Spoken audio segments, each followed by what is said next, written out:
Saludamos a Alejandra Sota. Gracias por estar con nosotros, Alejandra. Muchas gracias, Ciro. Muy buenos días. Sabemos que estuviste estos días en Nueva York, que regresaste ya tarde anoche, entonces pues doblemente agradecidos con que estés con nosotros aquí en el estudio. Tú estuviste aquí, en esa silla, el 4 de junio. Por aquellas fechas la revista Forbes te había incluido ahí en un listado, pues iba a decir extrañísimo, en un listado hecho a base de lo que se le ocurrió a la periodista, porque un periodista que dice que la fuente son especialistas, pues es el punto de vista de ella, ¿no? Decían una relación de las 10 personas más corruptas en México, y ahí incluyeron tu nombre. Tú estuviste aquí, diste tu punto de vista al aire, y desde entonces, Alejandra, te preguntamos si pensabas demandar a la revista donde se publicó este texto, a la revista Forbes, y no sé si también a la periodista. Estuviste en Nueva York, platícanos, Alejandra, buen día.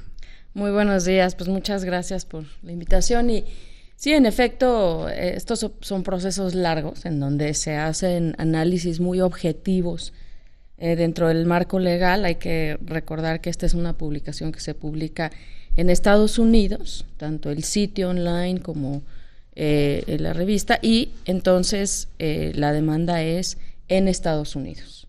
Y pues evidentemente después de un análisis serio de esto, los abogados deciden que sí es viable y se presenta en el marco de los plazos legales establecidos allá. Sí la presentaste. Así es. Ya la presentaste. Así ¿Ayer? es. No, se presentó antes, pero se dio a conocer después porque, bueno, la demanda ya está en internet. Como que ya está en internet, ¿la podemos consultar? Sí, se puede consultar. ¿Tu demanda? Sí. ¿Tu demanda? Sí. Ah, bueno, pues si nos dices en dónde. Así que en breve la voy a poner en Twitter para que se pueda consultar, pero se puede consultar directamente. ¿Y en la página en dónde? ¿Cómo se consulta? Les voy a dar ahorita Ahora nos das datos. los datos. Sí. Adelante, entonces. Entonces, pues bueno, ya eso ya se presentó sobre precisamente los hechos que están ahí en la demanda y que precisamente constituyen, pues básicamente sobre el tema de que, como dije en ese momento, la corrupción no es un tema de opiniones, sino es un tema de hechos. Y ahí no se demostraron los hechos, sino que solo se hizo mención a opiniones de fuentes que ni siquiera fueron abiertamente explicadas. Bueno, ¿qué es precisamente exactamente lo que estás demandando? Como te digo, se puede consultar, digamos, no quisiera yo hacer mucho detalle de la demanda, pero básicamente es que se hicieron acusaciones sobre hechos que son falsos. Se hizo un daño muy importante a mi imagen, a mi reputación. Antes de esas publicaciones, yo no tenía ninguna fama en ese sentido, y se hizo una acusación pues claramente con mucho dolo y con, como le dicen en Estados Unidos, el famoso character assassination, que es hablar sobre hechos que son falsos en contra de una persona sin ninguna prueba en ese sentido. Entonces el daño es en ese sentido. Sin ninguna, porque a la fecha, hasta donde tengo entendido, no se ha presentado un solo dato, ¿no?, que te relacionara con actividades ilícitas, hasta donde tengo entendido. No hubo una investigación en mi contra, hubo una investigación precisamente a raíz de lo que salió en medios de comunicación, pero no hubo una acusación, Ciro. Y lo que se hizo después de esa investigación pues fue precisamente demostrar que no había absolutamente nada, y pues Forbes no retiró mi nombre de esa lista, a la que claramente no pertenezco. Y evidentemente ahí hay situaciones en donde hay gente que estuvo procesada por asesinato, por tráfico de drogas, por corrupción probada, y pues evidentemente yo no pertenezco a esa lista. Bueno, ¿qué sigue entonces? ¿Se presenta la demanda? ¿Qué curso corren estas demandas allá en Estados Unidos? Mira, estás demandando a una empresa muy poderosa, y ahora sí que, perdón aquí la paradoja, muy prestigiada, a pesar de trabajos como este. Muy prestigiada precisamente por las listas que hace, ¿no? Sí. Y precisamente el tema es que se utilizó a ese medio para publicar algo que es falso. Y en un tema muy importante que es bajo regulaciones que son específicas en Estados Unidos, y por lo tanto este tema, digamos, el tema completo, mi vida entera, va a ser un libro abierto en una corte en Estados Unidos. Esa es la confianza. ¿Es ¿Perdón? ¿Qué es eso de que va a ser un libro abierto? Sí, es decir, cuando se discuten este tipo de cosas, va a ser un proceso a través del cual pues se van a discutir todos los temas que se refieren a la demanda y van a haber pues preguntas de todo tipo y pues mi vida profesional va a ser sujeta al escrutinio precisamente porque tengo esa confianza de que no tengo nada que esconder. ¿Tienes idea de cuándo comienzan estas, cómo les debemos llamar, audiencias, sesiones? Hay plazos establecidos, eso ya lo dictan la legislación y ya la estrategia legal la van a dictar mis abogados. Yo he dicho desde el principio, lo dije públicamente, yo creo que este es un tema que no debe litigarse mediáticamente, sino que debe de litigarse en los tribunales. Y en este caso, en los tribunales, en el marco estrictamente legal de una corte en Estados Unidos, hacia una persona y hacia un medio de comunicación. ¿Quiénes son los abogados que te están representando en este pleito, vamos a llamarlo así, con Forbes? Sí, es Boyce, Schiller and Flexner. Boyce, Schiller and Flexner. Bueno, deben ser muy buenos, me imagino. Bueno, Nueva York. Definitivamente Nueva York, porque ahí es donde está fincado el caso. Ahí es donde está Forbes. Correcto. Y por lo tanto ahí se presenta en una corte de Nueva York. Y ahí se va a litigar, ahí van a ser las audiencias. Exactamente. Bueno. ¿No te convenía? Ahora le pregunto a la especialista en comunicación, a la ex directora de comunicación de Presidencia de la República, ¿no te convenía dejar pasarla? Pues yo creo que... ¿Qué fue esto? Mediados del año pasado, ¿no? Mediados del año pasado. Pues mira, cuando el caso ahora. Cuando uno no tiene nada que esconder y cuando uno está convencido en que lo más importante para mí, lo más importante es mi nombre y el de mi familia, yo creo que es importante dejar por sentado el hecho de que precisamente es un tema que yo quiero defender y lo quiero defender no con adjetivos, no con acusaciones al aire, sino precisamente demostrando con hechos, que eso es lo que está demostrado en la demanda, hechos, que procede esta demanda en el marco de la ley, en el marco de un proceso absolutamente transparente y en el marco precisamente de lo que yo quiero defender, que es mi nombre. ¿Lo que demandas es una reparación de daño o es una sanción para los responsables?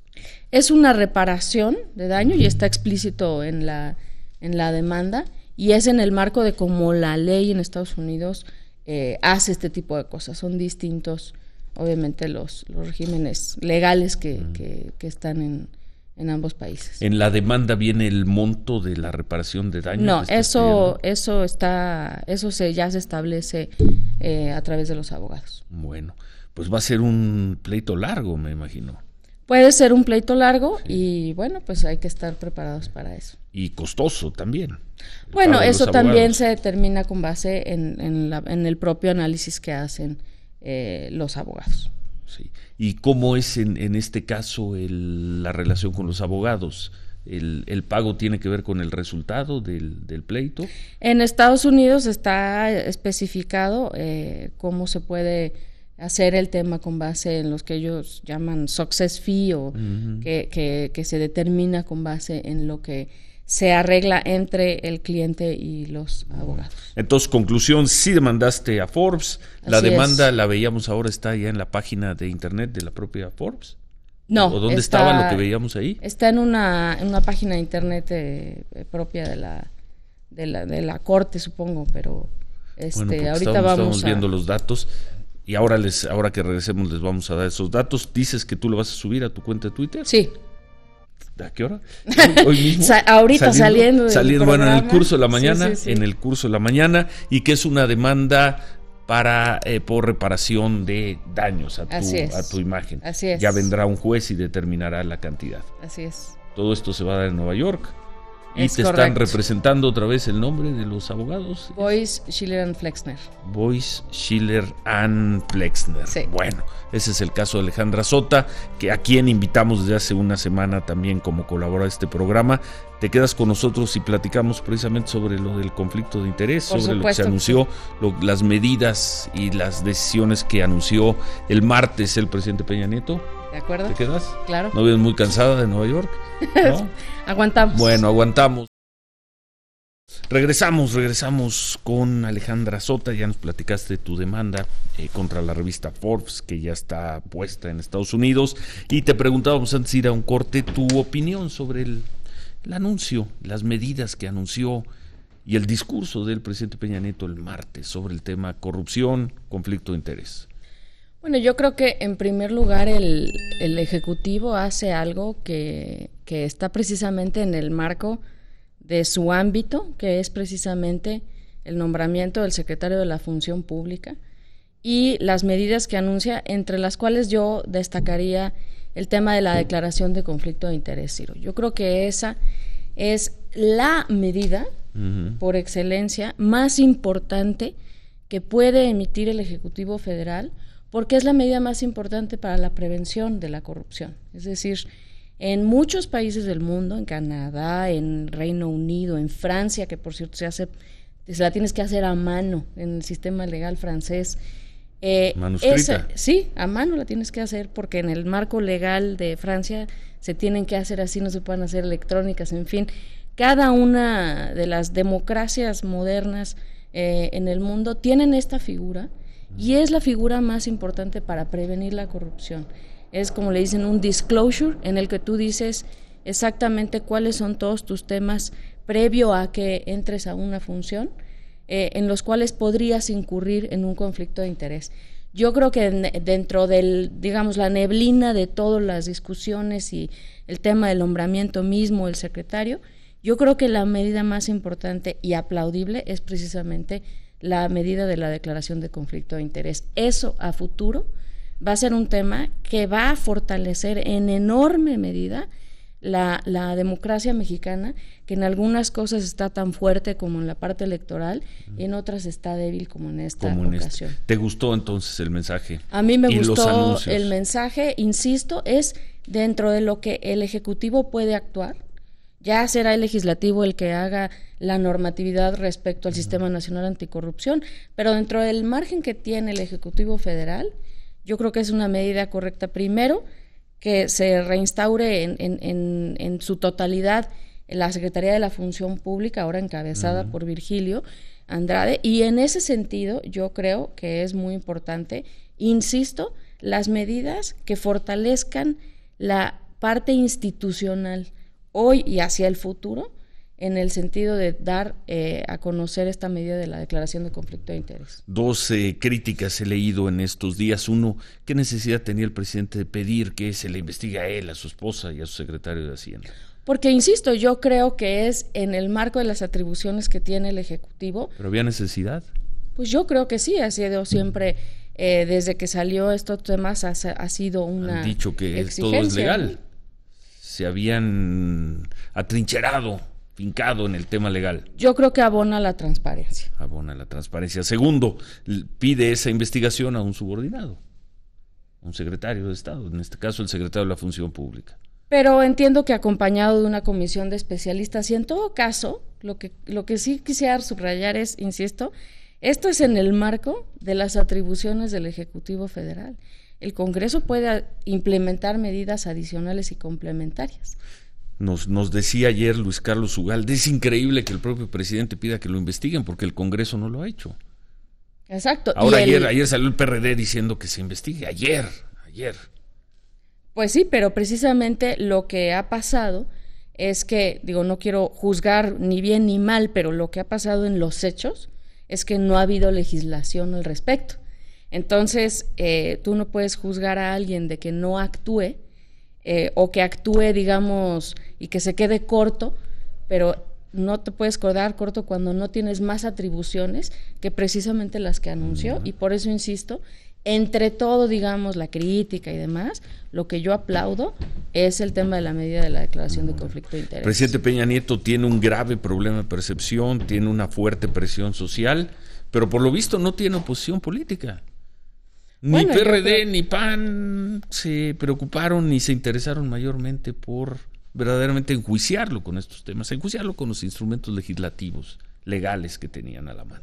Pues no sí, hay una oposición política. El periodo de sesiones es precisamente la oportunidad para hacerlo. Bueno, entonces, ¿te gustó el mensaje? Sí, me gustó. Bueno, nos vemos pronto por acá. Muchas gracias, claro que sí. Gracias a Alejandra Sota, exdirectora de comunicación de la Presidencia de la República con el presidente Felipe Calderón, confirmándonos esta mañana que ya demandó en Estados Unidos a la revista Forbes por aquel artículo del año pasado en que le incluía en una lista ahí, sin ningún hecho, sin ningún dato, solo con opiniones de especialistas. Y falsas. Y falsas, además. Bueno, y que lo que estás pidiendo es reparación del daño. Así es.